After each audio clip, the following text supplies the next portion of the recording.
Well, hello, thank you for joining me today again on the Church History Trail. And where we are is we're actually at the city of Derry / Londonderry. And believe it or believe it not, but we're actually on the walls. And so we're walking around the walls today. And where we are here is actually Ferry Quay Gate.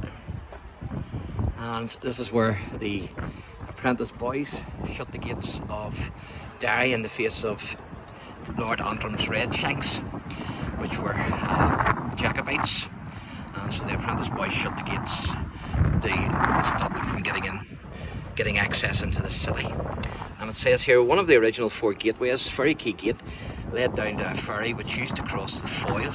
The gateway, as built in 1618, was battlemented with twin towers and a drawbridge. Ferry Quay Gate once housed the city's jail. In the prelude to the 1688-1689 siege, this was the gate that was shut in the face of the Earl of Antrim's Red Shanks.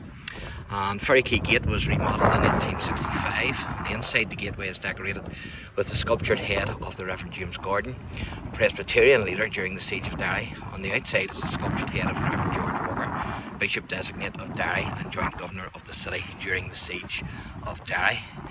And there you can see a depiction in the Guildhall stained glass windows of the story of the shutting of Ferry Quay Gate by the 13 apprentice boys. So there you are. So on the 6th then of December 1688, a letter had actually reached the Governor of Londonderry, and his name was Colonel George Phillips, and it was actually warning of a general rising of Roman Catholics and a massacre of Protestants that was planned for the 9th of December 1688. Now, it was known as the Cumber Letter, and it was because it was found in a street in Cumber in County Down. But of course the townspeople weren't to know that at the time that it actually turned out to be a hoax. And where we are now is we're actually on top of Ferry Quay Gate. So we're actually on top of it.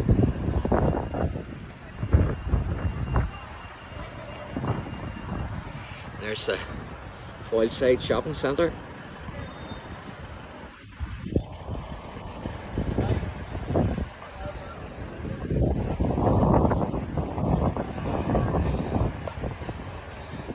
So this is the gates that they shut in the face of the Red Shanks, and you can see there it says Artillery Street and Ferry Quay Street, and you can see the traffic use this today.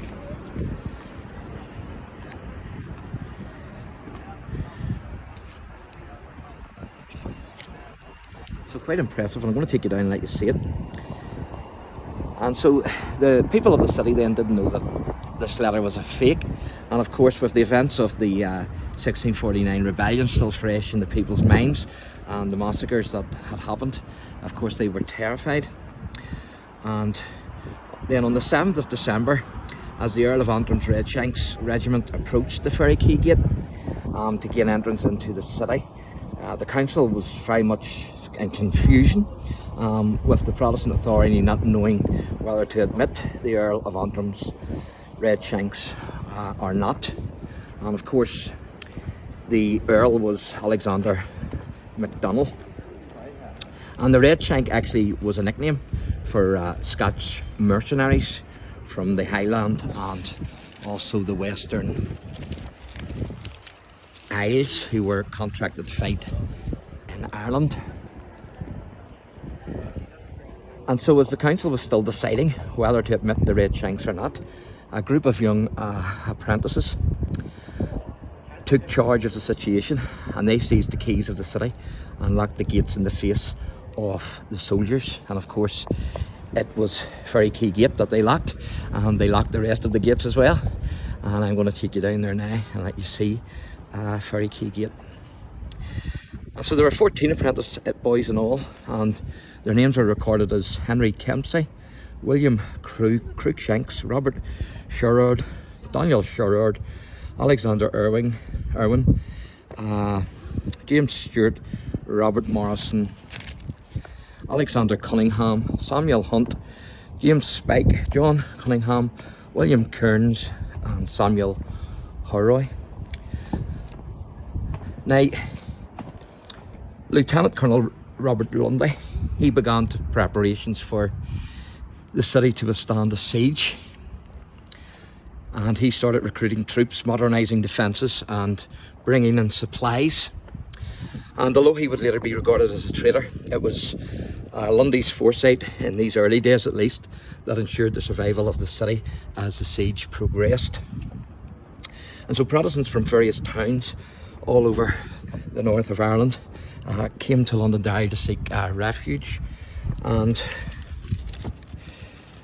so it got quite crowded.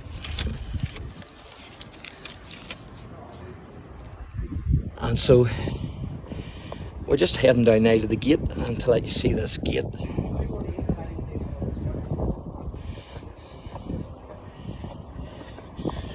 And so certainly the population swelled during that year of 1689.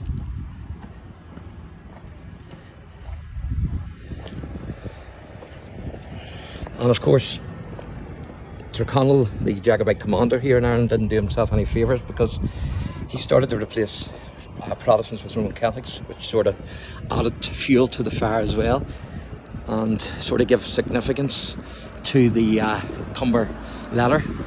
And as I say, the Cumber letter turned out to be a hoax, although the people didn't realise that at the time. And you can see here it says Artillery Street. So this is the gate here.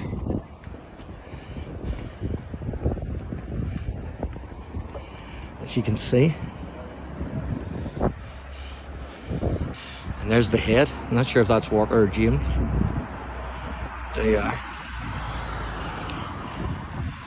But that's the gate. See there, Artillery Street.